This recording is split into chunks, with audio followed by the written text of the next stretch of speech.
Hey guys, we're back to the biggest agricultural platform, which means headman of cattle.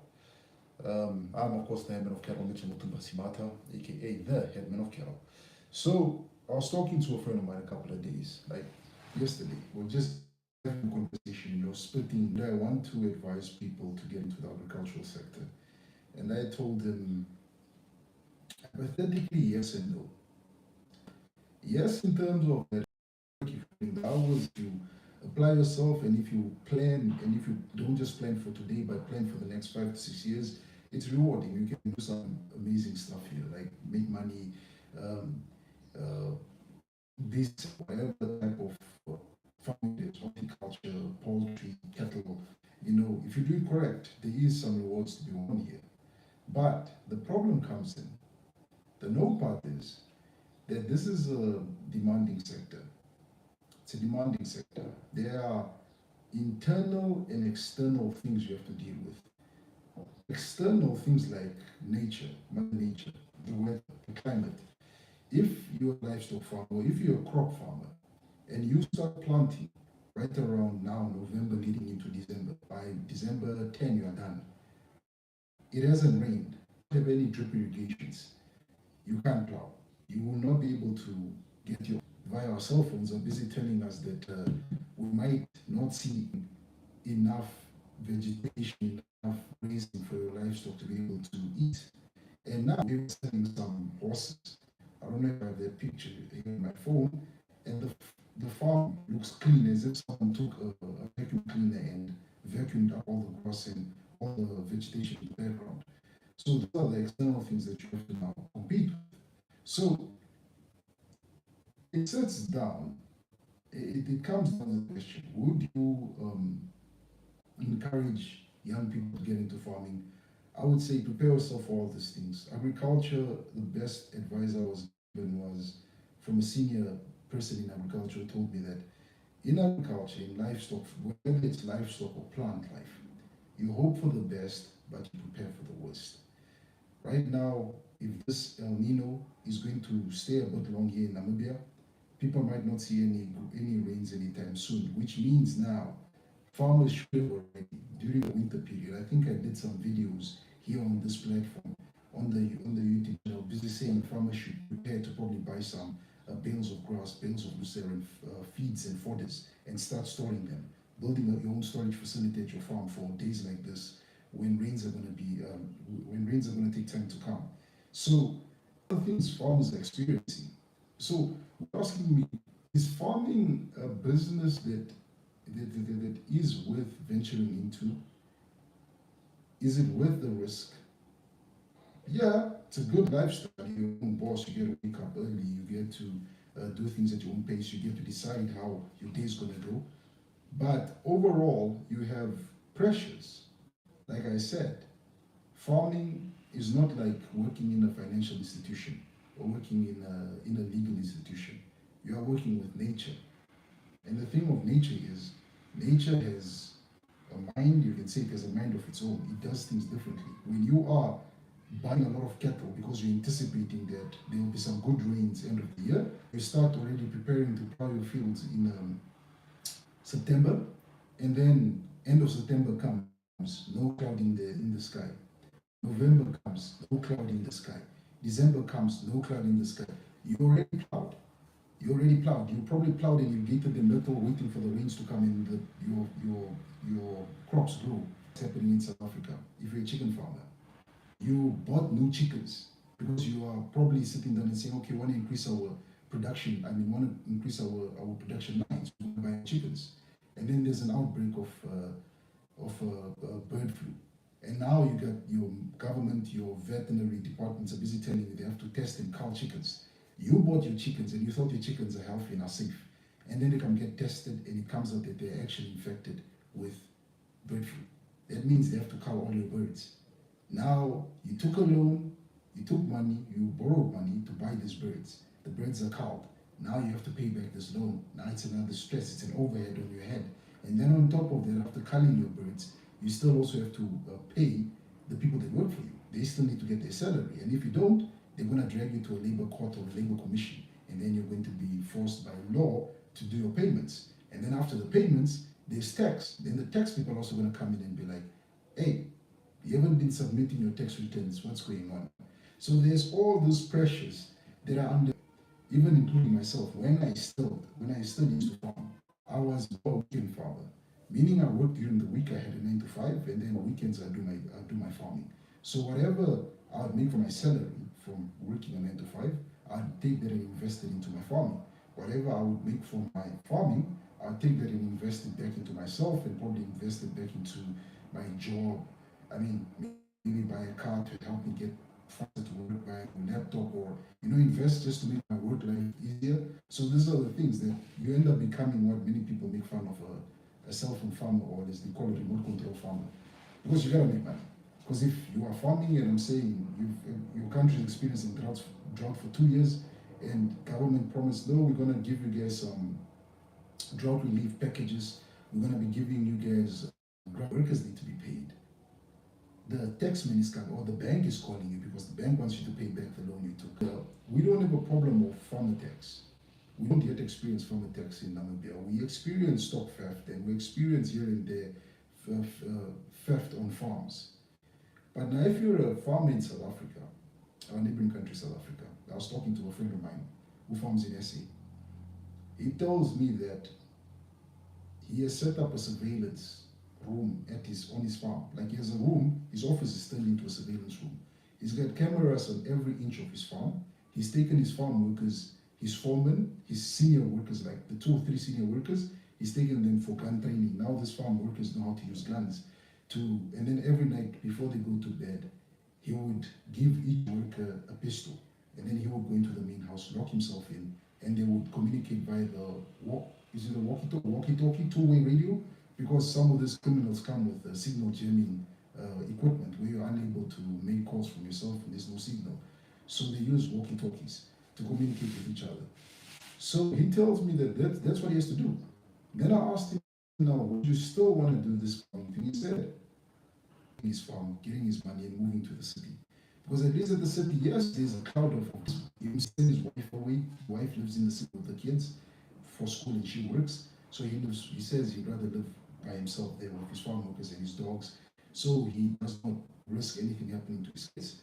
This guy goes to bed. He tells me when he sleeps, because his wife is not around, when he sleeps at night, on his bed, he sleeps on one side of his king size bed, and on the other side is his rifle. His rifle is sleep right next to him. On his bed counter, there is his 9mm. His 9mm Beretta is lying there, and then he's got his gun safe in his room. So when any time one of his farm workers alert him that suspicious movement, or they're seeing something weird on the farm, first thing he does is get his rifle. It's already loaded. I've even asked him, like, bro, you're risking your life. It's loaded, but if you forgot to turn on the safety, and you grab it, and you grab the rifle, and you put your finger at the trigger, and you pull it, and then you end up shooting yourself. He says, man, Mitchell, I'd rather shoot myself than allow these people to come into my house and torture me and kill me. I'd rather go out that way. So he said that at his farm, it is going to be the Alamo. If you've watched American, the few brave soldiers against the brave Mexican army. So he said that's his Alamo. He's already prepared his workers. His workers, every night before they go to sleep, they have a little meeting. He gives them each gets his pistol with enough rounds, and lock themselves in, and don't come out. And I asked him now, but then what do these guys do? He said, no, some of these criminals would come to your farm. If you are planting maize, or you are planting sugarcane, or you're doing horticulture, they would set your fields on fire to force you to come out. If not, if you have wild livestock near your farmhouse, they would start killing your sheep and goats and cattle at the camera, because they know the camera is looking at them to force you to come out, to meet them out in the field. And when you come out to meet them in the field, that's when they attack you, and that's when they overpower you. And he has told me that in his house, his office in the house is a panic room. He's put up so much infrastructure in that panic room. It's quite sad. And I sit there and I go like, but man, the world is not a safe place. Imagine this guy moved out of the city because he thought the city was dangerous. A few years back, him and his dad took him and his family, and they moved to a farm. They bought a farm, living on the farm because they thought the city is dangerous. But right now, he says the farm is more dangerous than what it is in the city. In the city, you got private security, you got private estates, they got watches, you got all these nice infrastructures that can keep you safe, and you got the cell phone where now there are apps and there are websites where you guys and your community members can send each other messages like when you're driving past this robot, be careful, keep your windows up, don't stop at that robot at night. And all that, I think the South African Police Service also releases messages telling people be aware of messages on Google Map telling you this area is a high risk area, this area is a safe area. But he says, I have that in the city. Me who lives on my farm, I don't have that. Myself and all my workers, we are our own defense. Nobody's going to okay, I don't know if you guys can see. That's the grazing area. It's complete. There's nothing there, as you can see. If I try and enlarge this, there's literally nothing there. It's clean. It looks like, telling me, it looks like someone came with a vacuum cleaner and vacuumed his farm. And he's telling me, he's been experiencing drought for nearly 2 to 3 years now. This is his third year of drought. And he said that if he continues like this, he might have to close his farm and sell it and sell his animals because it's no more sustainable to keep on farming like that. He's saying that he's got so many loans and overdrafts at the bank because he has to buy. What can he do if there's no grazing? One cow can eat a bale of grass a day, a block of grass a bale. That big bale, one cow, that's enough for one cow. So imagine if you have about 100 cows and you have to feed the 100 cows. So it means 100 bales a day for each cow to be able just to get enough. Or you have to buy that big, round, big bale, that roller bale that's in the middle of the field. And your cow can eat that for what, a week or two, and then move on to the next one before they start playing around with it. So these are the frustrations. But as I was saying, my friend who's in SA, who is saying that, hey, beside the stock theft, people coming into his farm here and there, stealing, slaughtering a cow, slaughtering a goat, slaughtering a sheep, he has to deal with criminals. They have attempted on 2 occasions to break into his farm. They have attempted, but fortunately, himself and his workers, because they use the walkie-talkie situation, and he can see them. He got an alert via his cell phone, and then he went into his surveillance room. He was able to see where these people are and where they're moving about, and he could see what they were doing. They set his wheat. He plants wheat. He does wheat and livestock. They set his wheat field. They set it on fire. They burned all his wheat to force him to come out, but fortunately didn't. He just alerted the workers, told them, listen, there are people moving on the farm. They are busy burning stuff. They are burning our wheat. So everybody have the guns prepared, and let's be prepared if anything funny happens. So beside the external factors in agriculture, external factors are things like weather, prices of food, prices of fuel. You also have criminality. That also makes it very difficult for farmers. And then on top of that, then you also have the internal things. Because you are stressing, maybe you took a loan from your bank and the loan is due to be paid. That becomes a stress also. You planted your wheat, like him who planted his wheat, was supposed to harvest it in winter or so. I think wheat gets harvested in July, June there, I think somewhere there. His wheat field was burned. And through that wheat that he was going to sell, he was going to be able to do repayments, repair things, repay people, and just improve his farm. And that didn't happen. So he's just sitting there and he's telling me, Mitch, when he called me, funny enough, this friend of mine is a devoted Christian. He actually called me before we started our conversation. He asked me to pray with him. I prayed with him. You could hear the stress in his voice saying, bro, the wheat was burned. These guys came in, they slaughtered about 20 sheep of mine. But fortunately, no one was hurt. I give thanks for that nobody got hurt, and they weren't unable to get into the houses. I need to do payments. There's payments for the farming equipment, there's payments for the house in town, kids, schools, all this type of things. And I just looked at him, I said, I hear you, my guy. It's not easy, I know. Here in Namibia, like I said, we experience stock theft. We don't experience murder and criminality the same way South Africa experiences it. And I told him, I don't know what I can tell you. I would tell you, stop, keep going, but I know it's easier said than done. It's easier said than done. Then he asked me, how am I doing? How is my trying to set up a feed mill going? How is my businesses going? Because I'm no more actively livestock farming. So it was like, how are you doing? How's your businesses going? How are things going? Have you started producing your feed that you've been working so hard on? And I'm like, nah, I haven't even done anything.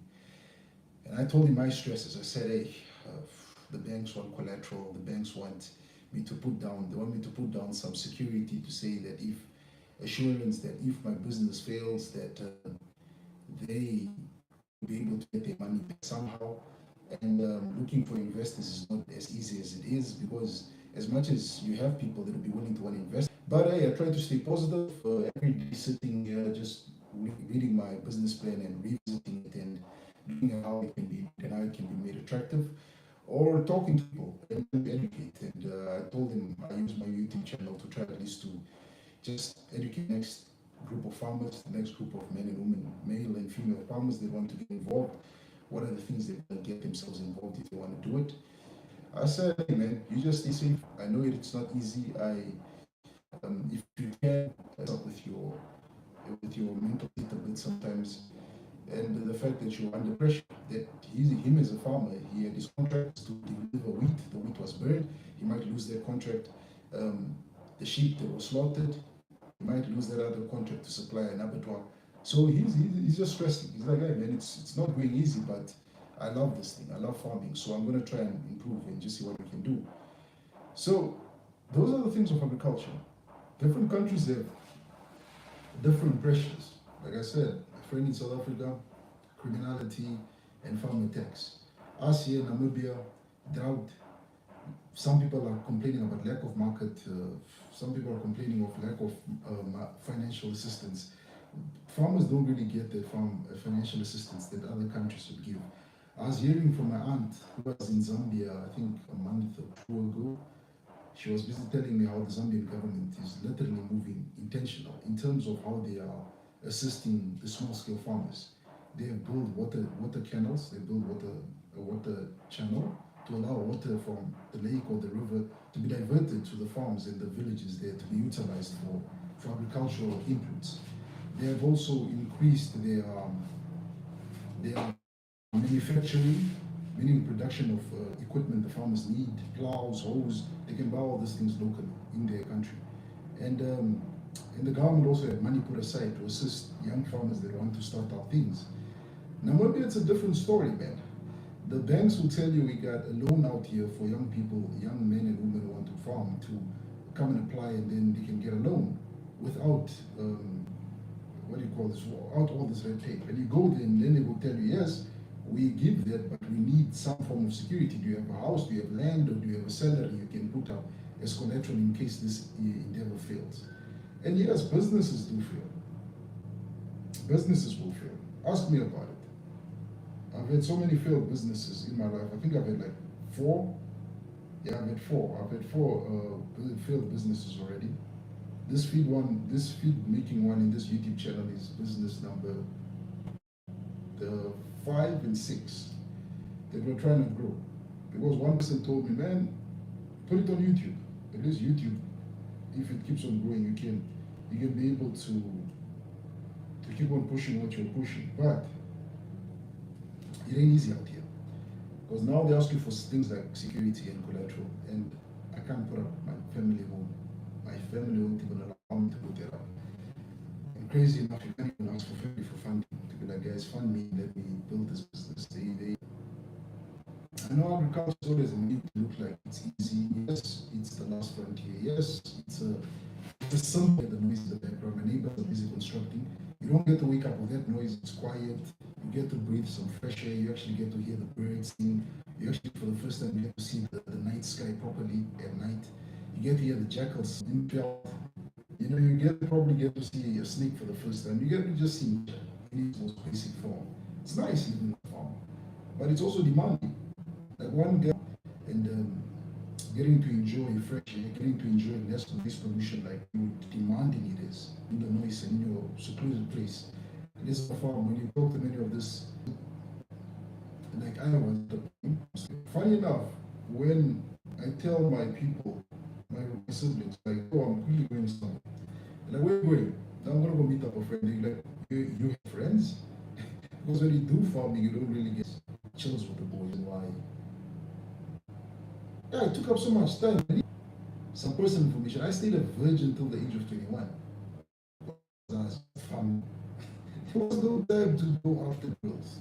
I'd go to school, knock out from school on a Friday, take off my school uniform, go and go to the farm. So there was no time. It's quite shocking actually when I think about it that I stayed a virgin until I was 20 guys.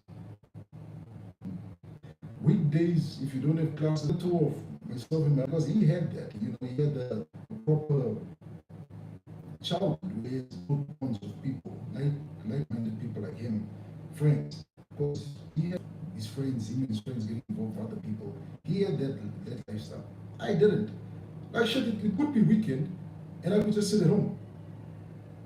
And I think that all comes in. What I was busy telling my other friend, like, yo, what I was busy telling my other friend, like, yo, something really messed me up that I don't even have a social life. That's how bad it is. That's how bad it is because I just stay home. If not that, if I still at my farm, I'd probably just do on my farm. Because when you live in your farm, you're scared to leave your farm because something can go wrong. You're scared that if you leave your workers will call you and the house is burning or something's going wrong. So those are the type of things that will happen. That's why every time I'm being asked, like, would you encourage young people to get into farming? I always look at them and say, what are you willing to lose in order to farm? Are you ready to lose your girlfriend, your boyfriend? Unless you date somebody who's in the farming sector, or you marry somebody who's in the farming sector.